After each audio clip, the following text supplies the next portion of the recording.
Here's the strange thing about Vlad Masters, and it's not that he had a secret identity. This is a superhero show. Everybody has a secret identity. Danny has one. The strange thing is what Vlad figured out to do with his. Because in every other version of this story, the mask protects the man. Vlad built something better. He built a mask that protected the crimes. And let's be clear in the first minute about what this video is and isn't, because the internet already has plenty of Vlad content. This is not another video about whether Vlad was creepy or lonely or secretly wanted Danny as a son. Those videos exist. This one asks a colder question. How does a man whose worst enemy knows exactly what he is stay a billionaire, a beloved family friend, and eventually the mayor of the city he's terrorizing? For years, without the two halves of his life ever crashing into each other? The answer isn't ghost powers. Half the cast has ghost powers. The answer is one trick, run with more discipline than any villain in Nickelodeon history, and once you see it, you'll see it everywhere in this show. Vlad understood something nobody else in Amity Park understood. Suspicion doesn't follow evidence. Suspicion follows reputation. And so he split himself into two people and gave all the crimes to the one nobody could see and all the credibility to the one everybody could. His ghost powers let him walk through walls. That was never the trick. The trick is that his reputation let him walk through suspicion, start where the mechanism starts. Bitter reunions. The Fenton family drives out to a literal castle to stay with Dad's old college friend, and look at the two credibility systems operating in one man. Vlad Masters is everything an adult is trained to trust. Wealth that implies competence. History that implies loyalty. Hospitality that implies warmth. Jack walks into that castle carrying 20 years of friendship, and Vlad doesn't have to build a single ounce of trust. It's pre-installed. Now, flip to the other ledger. Vlad Plasmius, the ghost, gets to do everything Masters never could. Attack, scheme, steal, hurt people. And here's the design insight most secret identity stories never touch. Normally, the civilian identity is the vulnerable one, and the powered identity is the strong one. Vlad inverts it. His powered identity absorbs all the guilt, and his civilian identity absorbs all the trust, and as long as nobody connects them, every crime Plasmius commits leaves Masters completely clean. Everyone in that world is watching for a ghost villain. Nobody is socially trained to look for the ghost villain inside the billionaire, pouring them a drink. The public identity doesn't just hide him. It actively manufactures distance from suspicion, every day, without him lifting a finger. And then, in this very first episode, the system meets its one existential threat. Danny finds out. The enemy now knows everything. Two identities, one man, mystery over. By every rule of storytelling, the mask should be dead by the end of the episode. It survives for the entire series. Why it survives is the smartest thing this show ever wrote, and it's move too. Look at how the standoff actually ends, because the details matter enormously. Danny threatens to expose everything, both of them together, and listen to what he says about his own side of that trade. He believes his parents would accept him. He's probably right. Vlad, meanwhile, is visibly afraid of exactly one thing, what Maddie would think of him if the truth came out. So they reach a truce, and the truce is the entire foundation of the series that follows. Now be precise about what just happened, because a lazy version of this video gets it wrong. Vlad's protection was never that adults wouldn't believe Danny. That's a different character, in a different video, on a different show. Danny's problem is sharper than disbelief. The truth is expensive. He can absolutely expose Vlad. Any day, any dinner table. But the story of what Vlad Masters is can't be told without explaining how Danny knows, and how Danny knows ends with Danny Phantom on the table next to it. The witness is credible. The testimony is affordable only at full price. Vlad didn't need Danny silenced because Danny was powerless. He needed telling the truth to cost Danny something too. And it did, every single day of the series. And measure what full price actually means for this kid because the bind is worse than it first sounds. Danny isn't protecting a hobby.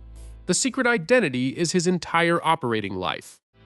It's how he protects his family without terrifying them, how he stays a normal student, how he keeps Danny Fenton and Danny Phantom from becoming one target instead of two. He may well be right that his parents would accept him. Acceptance was never the full bill. Exposing Vlad means handing over his anonymity, his cover, his margin for error, everything, in one conversation permanently. Vlad's crimes cost Vlad nothing to keep hidden. Danny's truth cost Danny everything to say out loud. That asymmetry, not disbelief, is the moat around the mask. One honesty note, because forensics means precision. The show never claims Vlad planned this stalemate in advance, and neither will we. He didn't reveal himself to Danny as some grand calculated gambit, but watch how instantly he understands the position once it exists. Two secrets, mutually held, mutually destructive. From that moment on, Vlad operates like a man holding a signed insurance policy. The one person who knows what he is happens to be the one person who has to think very hard before saying it. Most villains spend their careers hunting the witness. Vlad just made the witness's honesty a self-destruct button and then went back to his dinner party. Meve 3 is where Vlad stops spending his own resources entirely. Because why would you build trust when other people will hand you theirs? Exhibit 1, Jack Fenton. Jack's loyalty to Vlad is one of the most durable forces in the show.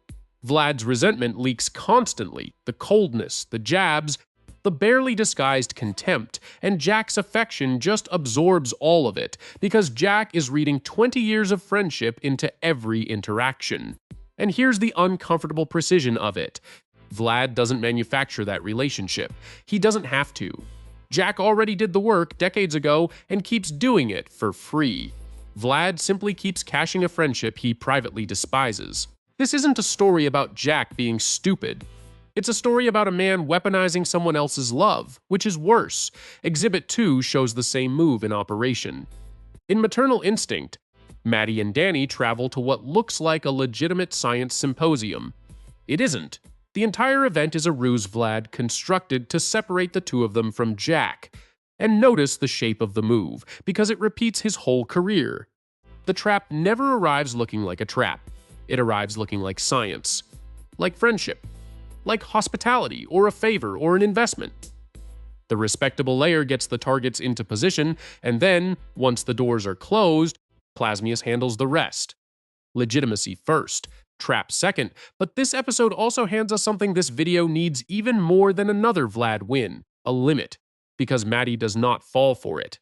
Watch her across this episode. She clocks the resentment toward Jack. She clocks the romantic agenda pointed at her.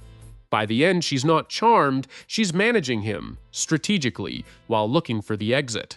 Maddie Fenton spends most of this series knowing something is wrong with Vlad Masters.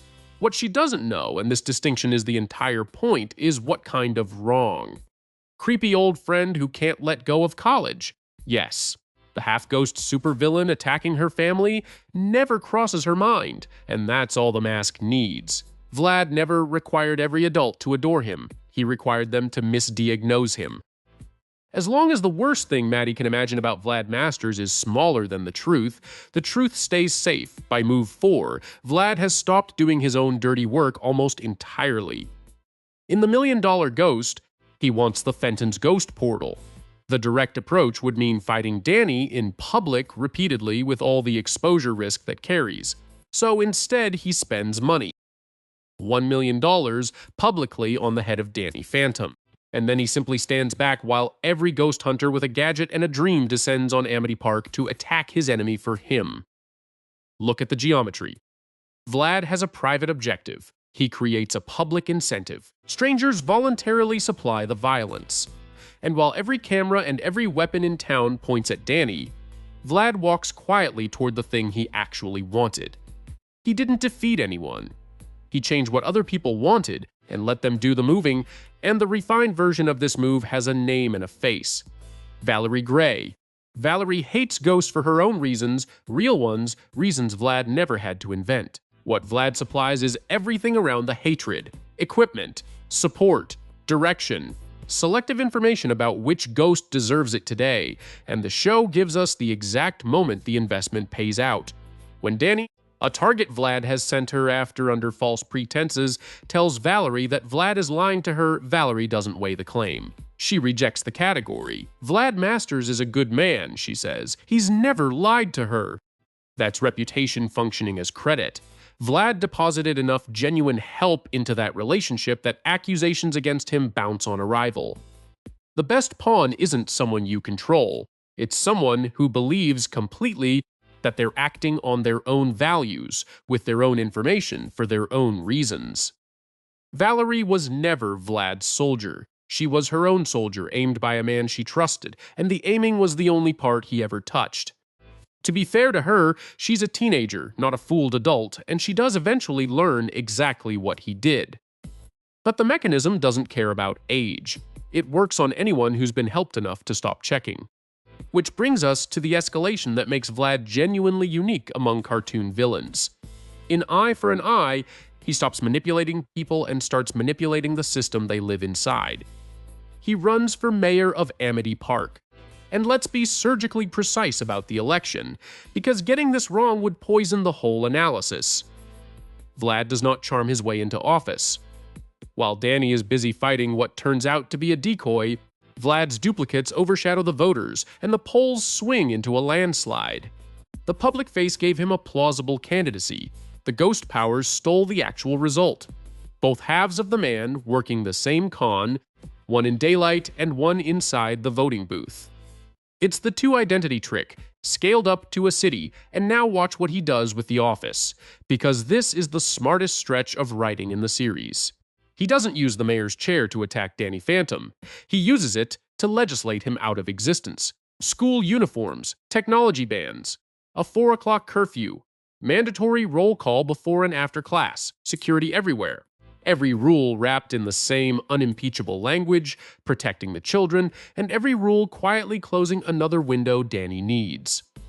When is a kid supposed to go ghost in a city where he's counted, watched, curfewed, and searched? Vlad has discovered the endgame of his whole method. You don't have to beat the witness. You don't have to silence the witness. You capture the referee, and then you redesign the room the witness has to operate in, one reasonable-sounding rule at a time, until telling the truth isn't just expensive anymore. It's logistically impossible. He even runs the redirect at street level. When the kids of Amity Park start hating the new rules, and they do, loudly, Vlad points their anger at a target of his choosing, letting it be known that Danny is the one who inspired the crackdown in the first place. Now the very people suffering under Vlad's laws are mad at Vlad's enemy about it. The man passes the punishment and outsources the resentment. It's the bounty trick from the $1 Million Ghost, rebuilt out of civics, and then he adds the finishing touch. The PR campaign. Mayor Masters floats a theory to the public. Maybe Danny Phantom's presence doesn't protect Amity Park. Maybe it attracts the ghosts.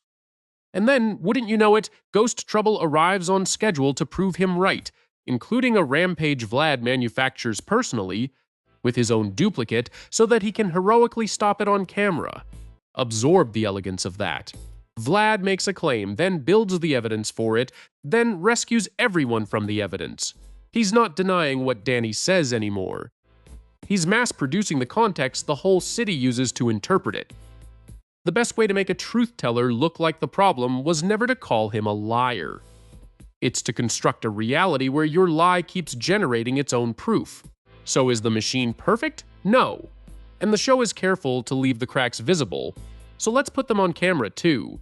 Maddie never buys the wonderful Vlad story, and as mayor his new rules win over the adults of Amity Park with, notably, one exception. Her. Valerie's trust has an expiration date. She eventually learns exactly how she was used, and Vlad himself has a flaw running through him that no amount of money insulates. Patience. The mask works best on a man content to wait, and Vlad is not that man. He wants Maddie and Danny and recognition and eventually everything, and wanting things loudly is how masks slip. And the end of the mayor episode proves something quietly devastating about Vlad's whole system. It's symmetrical. When Vlad stages his rampage and rescue theater, Danny slips inside the performance, overshadows the clone, and lets the whole city watch their new mayor apparently blast an innocent kid on camera. Vlad's approval detonates on the spot, and the only way to salvage the beloved mayor brand is to repeal every anti-teen rule he passed. Read what actually happened there. Danny didn't beat Plasmius in a fight. He hijacked the Masters machine. He used Vlad's own reputation engine, the cameras, the public image, the manufactured moments, and fed it one image Vlad couldn't spin. The kid learned the lesson the whole series had been teaching. In Amity Park, the battle was never really ghost versus ghost. It was story versus story. Vlad just usually owned the printing press, which makes the ending of this character one of the great ironies in kids' television. Because after years of running the most disciplined two-identity system a cartoon villain ever built, the mask does finally come off. And Danny doesn't rip it off. Nobody does. Vlad removes it himself, Phantom Planet, a world-ending asteroid, a planet desperate for a savior, and Vlad Masters, standing in front of every camera on Earth, decides the moment has arrived. He reveals it all. The billionaire, the mayor, the family friend, and the ghost, one man, transforming in public by choice. He names his price for saving the world, obscene wealth, and rule over the planet, because in his mind the math has finally flipped. He is now so powerful that he no longer needs to be trusted. Reputation was always just a tool, and tools get discarded. And then his plan fails. The asteroid's own material shuts his powers down, the one variable his leverage can't touch, and Vlad is left exposed in front of the entire species, a confessed fraud with no miracle to sell, and nowhere on Earth left to be Vlad Masters. And the punishment fits the crime with poetic precision. Vlad doesn't get thrown in a ghost prison or blasted into defeat by his rival. He ends up adrift, out in space, with no way back to the life he vaporized on live television. Think about what exile means for this specific man. Every asset he ever weaponized, the mansion, the mayor's office, Jack's friendship, the good name of Vlad Masters, all of it only existed inside a world that believed in him. The moment the belief died, so did the Empire, everywhere on Earth, simultaneously. Plasmius still has all his powers out there in the dark. They were never the valuable half. Line the whole series up, and the shape of it is almost cruel. This man spent years proving a thesis nobody else in his world even understood, that a good reputation protects a bad man better than invisibility ever could. He split the identities.